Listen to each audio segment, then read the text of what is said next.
आज जो बातें की जा रही हैं, देखिए मैं अली सलमान और आप इस बात से गवाह हैं कि जब ये बात सामने आई कि बाबर आजम ने मैच फिक्स किया तो हमने कहा कि ये मुमकिन नहीं है, क्योंकि ये ऐसा लगता नहीं है कि इस मैच को वो फिक्स कर सके। लेकिन कुछ लोगों ने यूट्यूब पे, सोशल मीडिया पे एक तूफान खड़ा किया और उसको कहा, और फिर चैनलों पे बैठ के भी कुछ लोगों ने उसको फॉरवर्ड किया और कहा कि जनाब बाबर आजम ने मैच फिक्स किया है। तो देखें, बात यह है कि चीज़ों को पूरी तरीके से समझना चाहिए।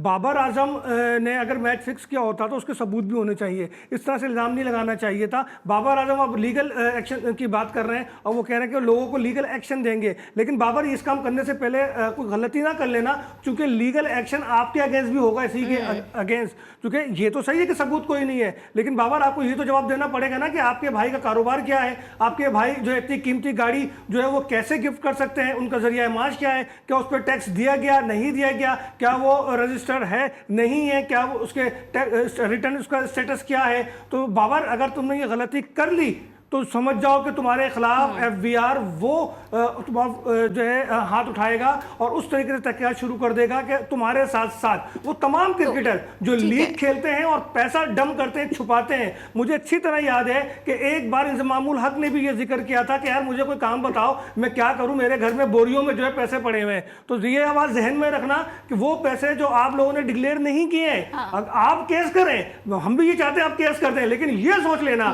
कि मेरे भाई हाथ कंगन को आरसी किया। तो असगर, आप ये कह रहे हैं इनडायरेक्टली कि अगर बाबर ने लीगल एक्शन लिया तो अपने पांव पे कुल्हाड़ी मार देंगे? बिल्कुल। देखिए, जिन लोगों ने यूट्यूब पे उन पर इल्ज़ाम लगाया है ना, उन्होंने ये नहीं कहा कि बाबर आजम ने मैच फिक्स किया, उन्होंने ये कहा कि बाबर आजम को कीमती गाड़ी तोहफे में दी गई। वो तो और बाद में कहा गया कि जो मेरे भाई ने दी। जब भाई ने दी है तो भाई का जरिया माश भी तो होगा ना।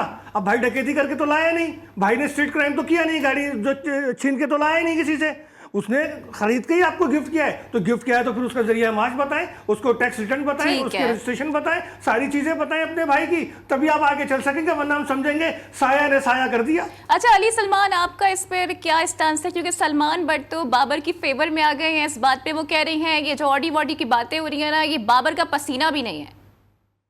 देखिए, मैंने सुना है सलमान भट्ट का स्टेटमेंट, उन्होंने कहा कि वो एक अपीयरेंस के इतने डॉलर ले लेता है, इतने हजारों डॉलर ले लेता है, वो सुबह शाम ऐसी 3 ऑडीज ले सकता है। बिल्कुल ले सकता है, लेकिन सवाल ये पैदा होता है कि क्या ये ऑडी या ये कोई गाड़ी या इस तरह के दुबई में और ऑस्ट्रेलिया में जो बेंगलोर है, जो प्रॉपर्टी है, क्या ये बाबर आजम ने ली है? सवाल ये है। सवाल यहाँ ये उठ रहा है कि बाबर आजम के भाई ने उनको गिफ्ट किया। तो बाबर आजम का जो जरिया माश है वो तो सब बता रहे हैं, और कुछ लोग जोर जोर से बोल के बता रहे हैं, और कुछ लोग जो है वो यूट्यूब पे बता रहे हैं। तो वो तो सब बता रहे हैं, तो ये नहीं बता रहा कि बाबर आजम के भाई जितने भी बड़े यूट्यूबर हों, जितने भी बड़े जो है वो टिकटॉकर हों, ये ऐसा कौन सा टिकटॉक का बिजनेस है, ऐसा कौन सा यूट्यूब का बिजनेस है कि आपके अपनी जेब में पैसा होगा जब तो आप दूसरों को 5-6 करोड़ की गाड़ी देंगे।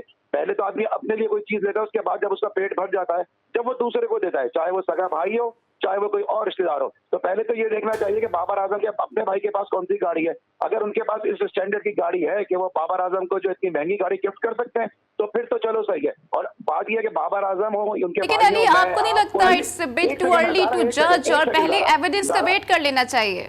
ज़रा एक सेकंड, जरा मैं बात कंप्लीट कर लूं कि हम सब पाकिस्तानी शहरी हैं, और हम सबको जहां भी हमारे जराए आमदनी होते हैं वो डिक्लेयर करने पड़ते हैं। अगर बाबर आजम के भाई से मनी ट्रेल मांगी जा रही है, पॉलिटिशियन से मांगी जाती है, तो इसमें क्या कबाहत है? तो कुछ लोग जो है वो बाबर आजम को सपोर्ट करते करते वो मनी ट्रेल देने पे भी आमादा नहीं है। जी देखिए अली, सपोर्ट तो वही कर रहे हैं ना जिनका अपना कैरेक्टर लूज है, तो वो तो सपोर्ट करने दें, उनको तो मसला नहीं है।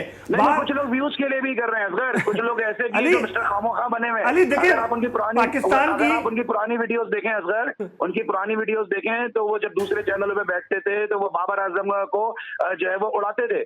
मैं एग्री करता हूं अली, मैं एग्री करता हूं, लेकिन पाकिस्तान क्रिकेट की तारीख देखें तो क्या आपको नहीं मालूम कि इंजमाम के भाई का नाम किन चक्रों में आता था? आपको नहीं मालूम वसीम अकरम के वालिद जो हैं वो किडनैप हुए थे लाहौर से और किस चक्कर में हुए थे?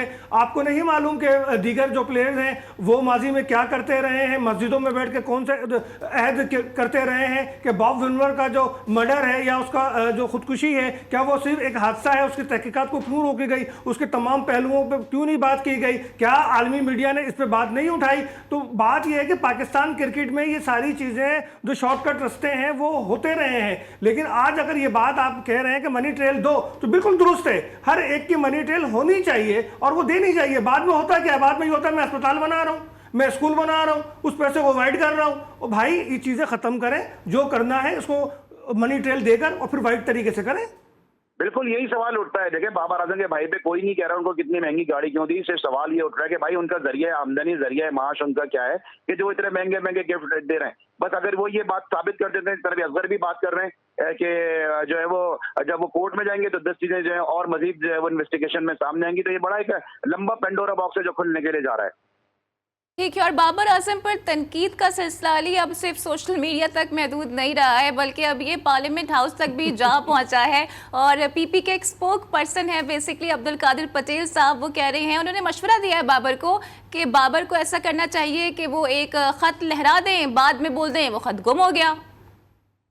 जी हाँ, मैंने सुना है वो क्लिप, वो मैंने देखा है कि जो अब्दुल कादिर पटेल साहब ने इस तरह से कहा है, लेकिन उन्होंने अजराए तफन्नुन कहा है क्योंकि उनको खत लहराने की इसलिए जरूरत नहीं है कि उनके दूसरे कबूतर मैदान में उतरे हुए जो उनको डिफेंड कर रहे हैं। तो जिसके पास कबूतर तो उसको फिर खत वत लहराने की जरूरत पड़ती नहीं है। लेकिन मुश्किल होगा मेरे ख्याल में कि बाबर आजम जो है वो जो है कोर्ट में इस तरह जाएंगे और इस तरह जो है वो तमाम तर सबूत लेकर आएंगे और सारे टैक्स के मामला भी सामने आएंगे, FBR के मामला भी सामने आएंगे और जराए आमदनी भी बतानी ही बतानी पड़ेगी।